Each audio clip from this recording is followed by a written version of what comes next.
Assalamualaikum warahmatullahi wabarakatuh. Perkenalkan, saya Firmansyah, NIM 1191012 dari kelas PAI 2E.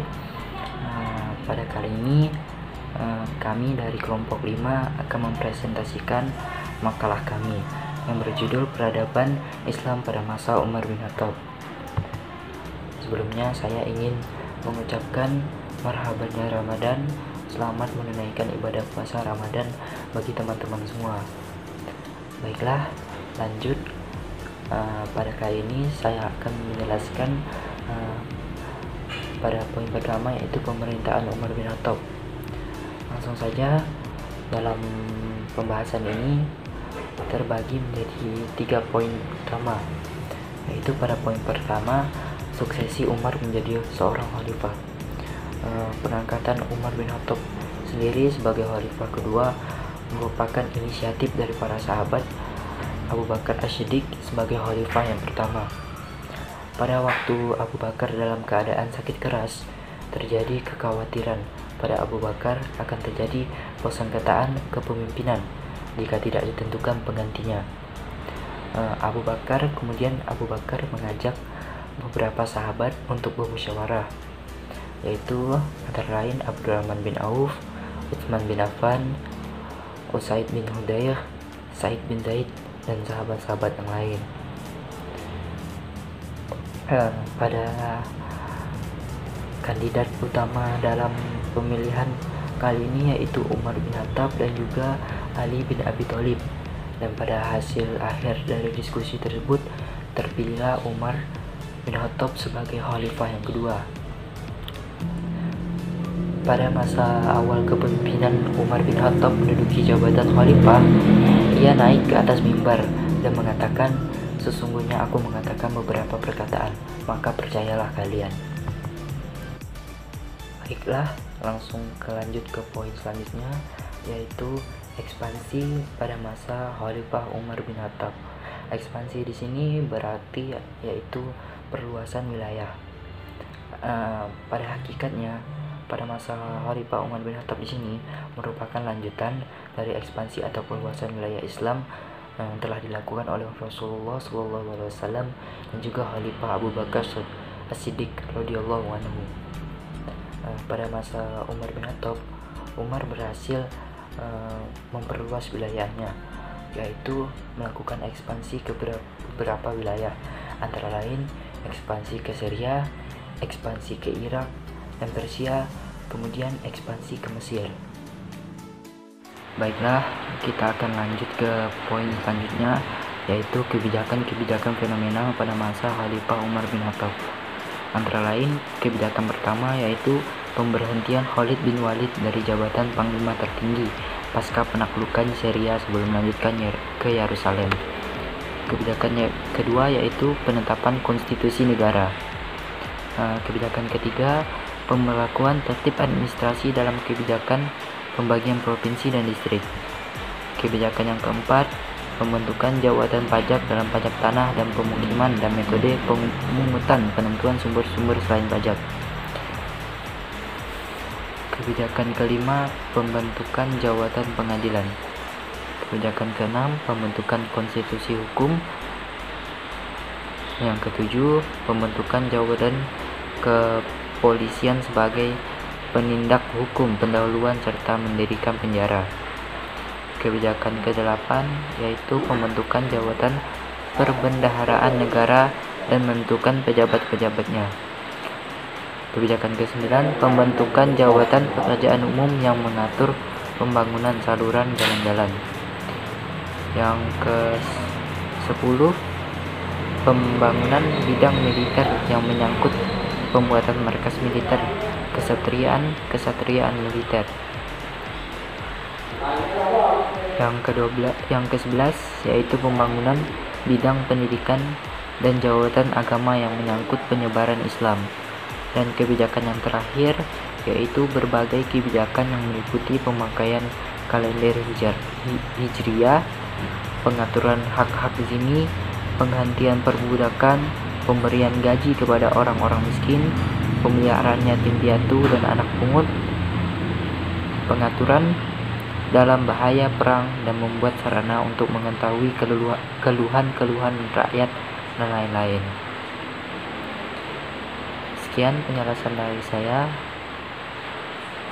Kita lanjut ke materi selanjutnya yang disampaikan oleh teman saya.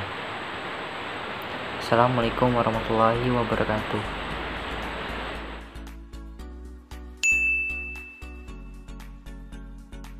Assalamualaikum warahmatullahi wabarakatuh. Perkenalkan, nama saya Sri Rahayu. Saya dari Prodi Pendidikan Agama Islam semester 2 kelas 2E.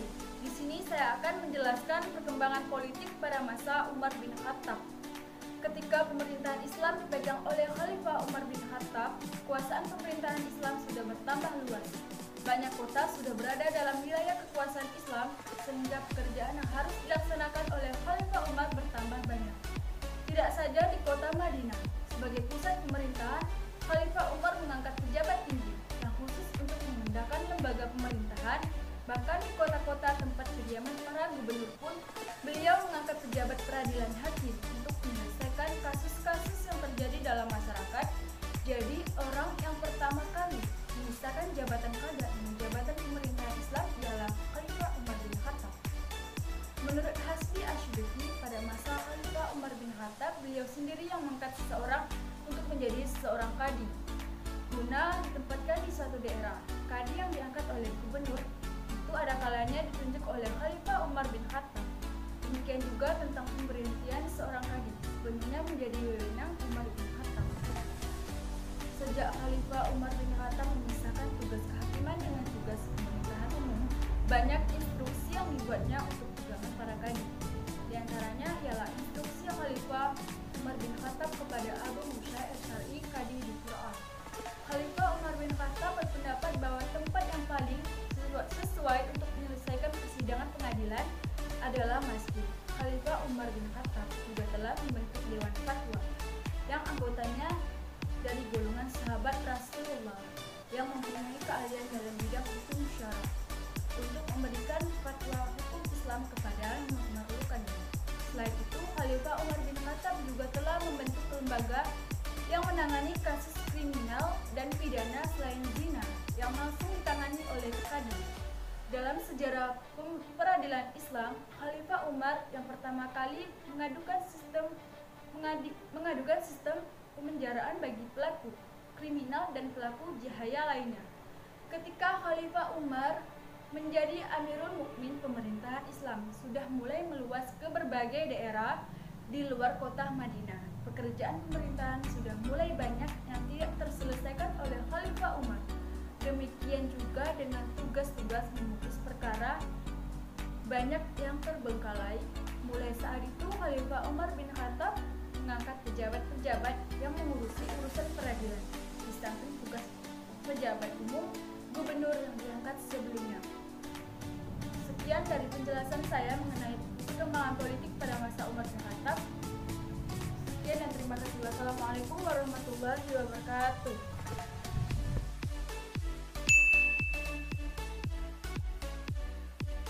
Oke, assalamualaikum warahmatullahi wabarakatuh.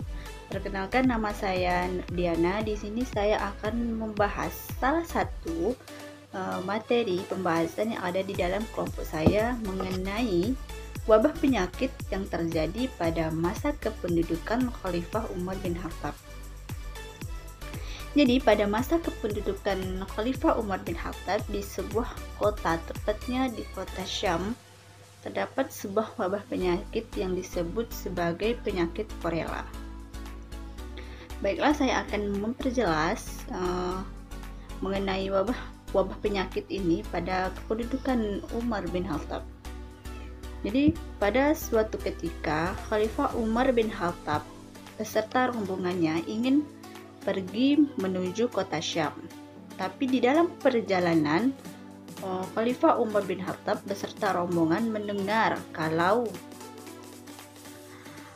masyarakat Syam tengah menderita penyakit korela. Mendengar informasi tersebut, tentu Khalifah Umar bin Khattab tidak langsung melanjutkan perjalanannya menuju kota Syam.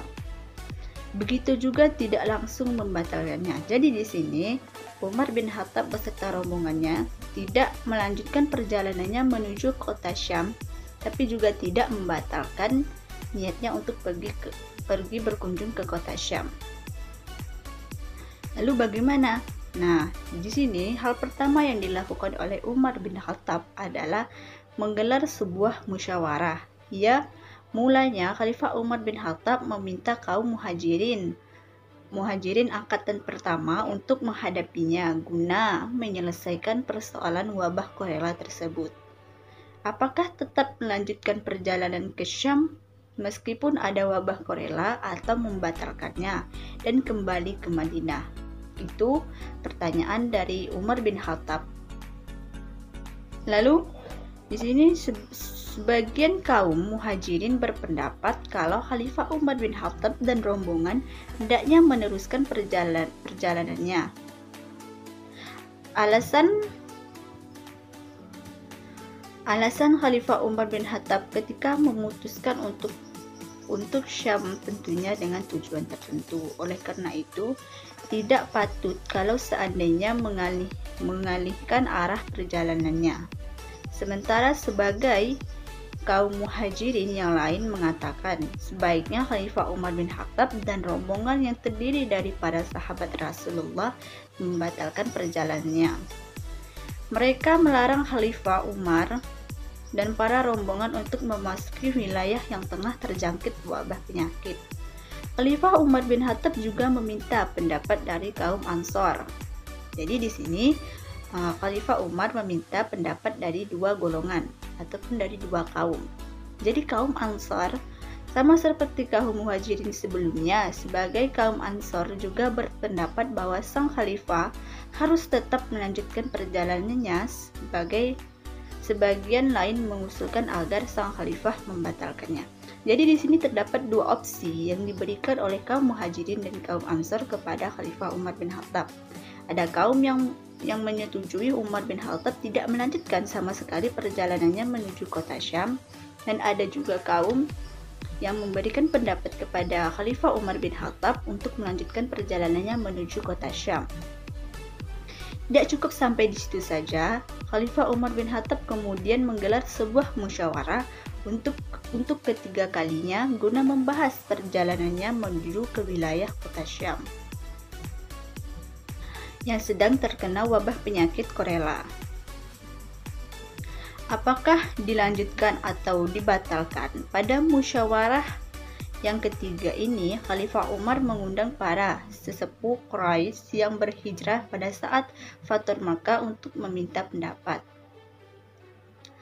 Tidak puas dengan pendapat yang dipertanyakan atau yang diberikan oleh kaum Ansar dan Muhajirin, Khalifah Umar bin Khattab juga menanyakan sebuah pendapat kepada Quraisy yang sedang berhijrah pada saat Fatur Makkah itu. Menurut kami, kata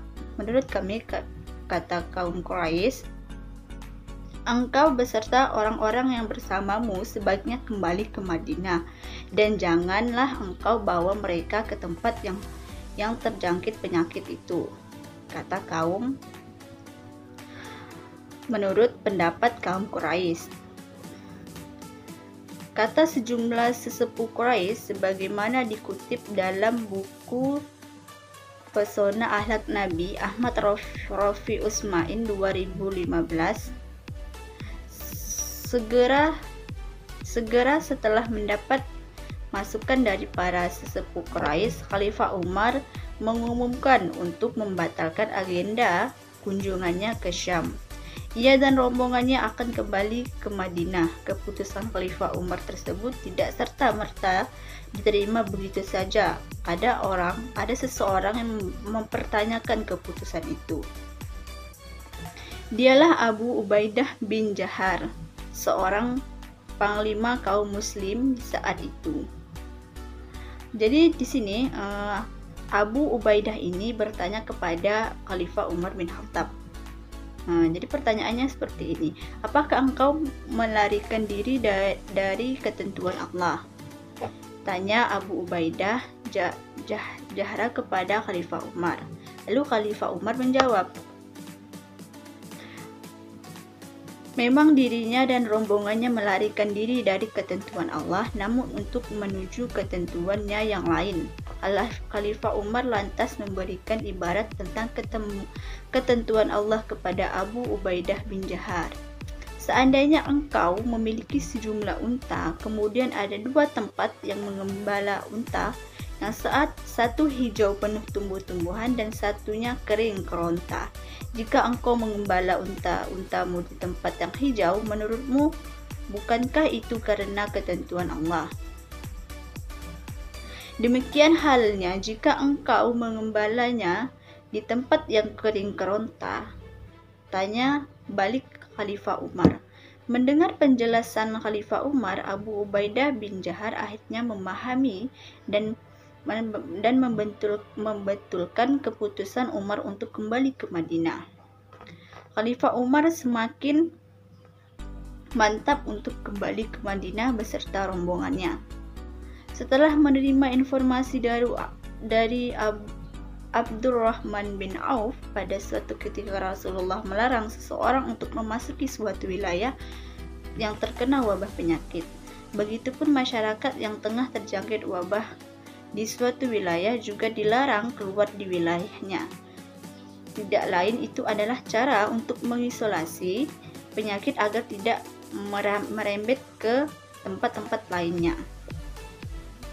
Nah, jadi di sini dari keputusan-keputusan atau pendapat-pendapat yang telah diambil oleh Khalifah Umar bin Khattab dengan menanyakan kepada kaum muhajirin, kaum Ansar, dan kaum lainnya juga menanyakan pendapat yang diberikan oleh Abu Ubaidah tadi. Jadi keputusannya di sini Khalifah Umar bin Khattab beserta rombongannya tidak melanjutkan perjalanannya menuju kota Syam. Jadi pada kepemimpinan Khalifah Umar bin Khattab ini terjadi sebuah wabah penyakit yang disebut dengan wabah korela ini. Nah, jadi inilah salah satu wabah penyakit ataupun permasalahan yang harus dihadapi oleh Khalifah Umar bin Khattab pada saat masa kepemimpinannya. Oke, baiklah. Jadi cukup itu saja yang dapat saya jelaskan mengenai pembahasan materi yang ada di makalah kelompok saya mengenai wabah penyakit yang terjadi pada masa kepemimpinan Khalifah Umar bin Khattab. Sekian, terima kasih.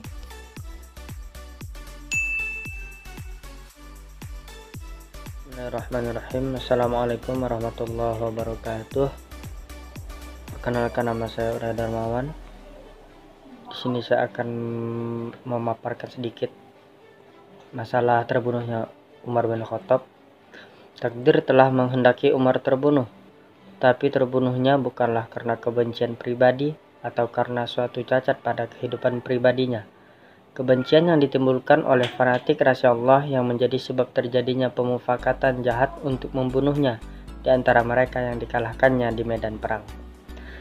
Demikianlah setiap kebencian yang tetap berlangsung setelah matinya, yang menyertai sebutan namanya pada hakikatnya adalah kebencian rasial yang terselubung di balik tuntutan golongan dan pertentangan pendapat, meskipun masa telah lama berlalu. Telah diketahui bahwa Umar mati dengan beberapa tikaman dari Badik Abu Lu'lu'ah, seorang tawanan dari Persia yang menetap di Madinah. Tikaman yang tiba-tiba ini tidaklah menjadikannya bimbang untuk melakukan sholat, dan tidak berpikir olehnya mengganggu kaum muslimin dalam menunaikan kewajibannya pada waktunya, dan langsung meminta kepada Abdurrahman bin Auf untuk menjadi imam sembahyang.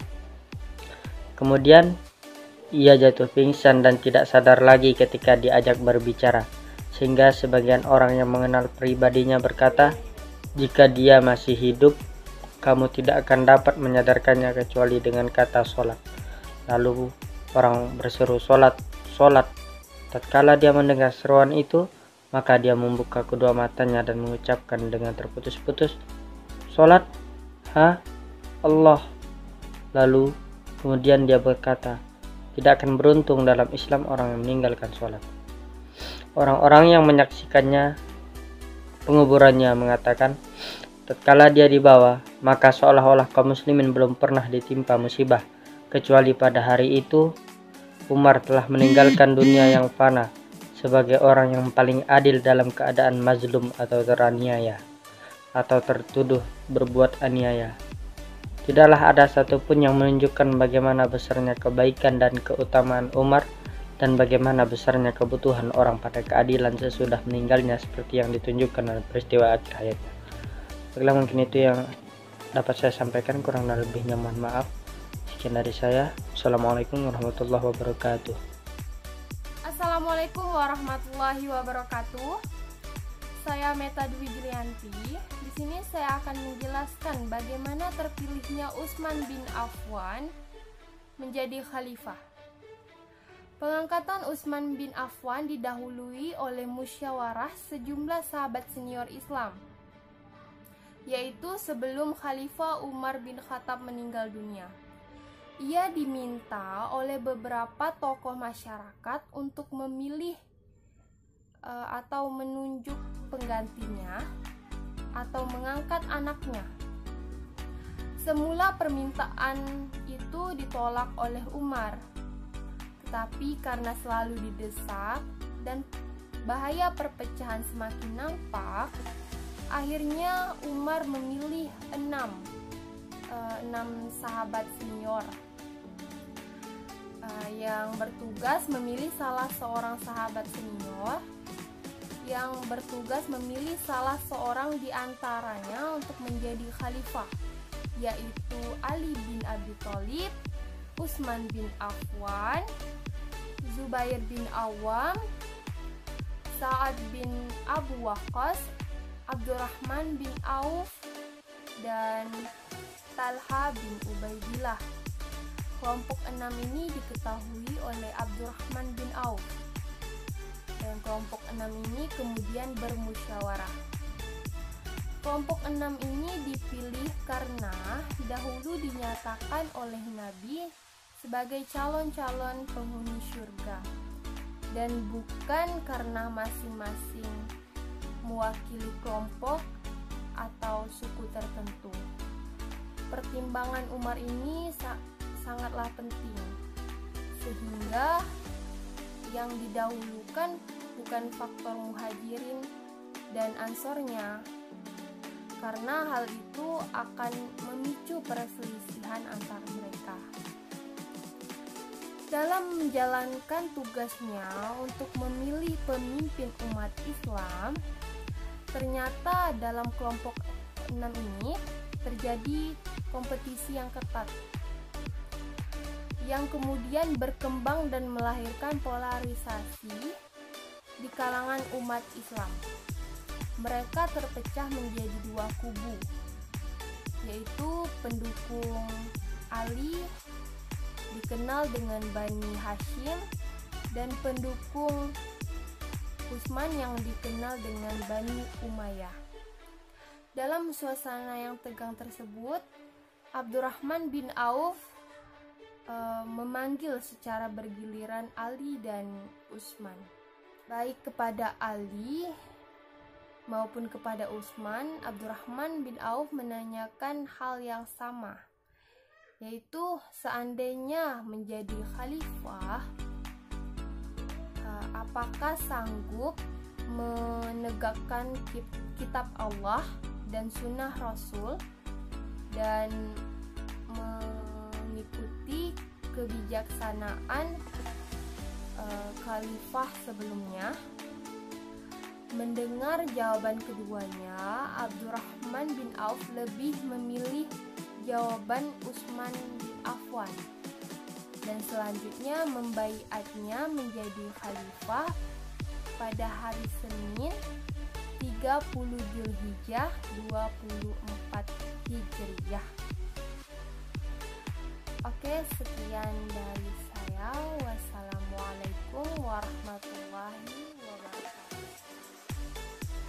Baiklah, saya perwakilan dari kelompok 5 mengucapkan terima kasih telah menonton video presentasi dari makalah kami ini sampai selesai. Mohon maaf jika ada salah-salah kata. Kami akhiri dengan wabillahi taufik wal hidayah. Wassalamualaikum warahmatullahi wabarakatuh.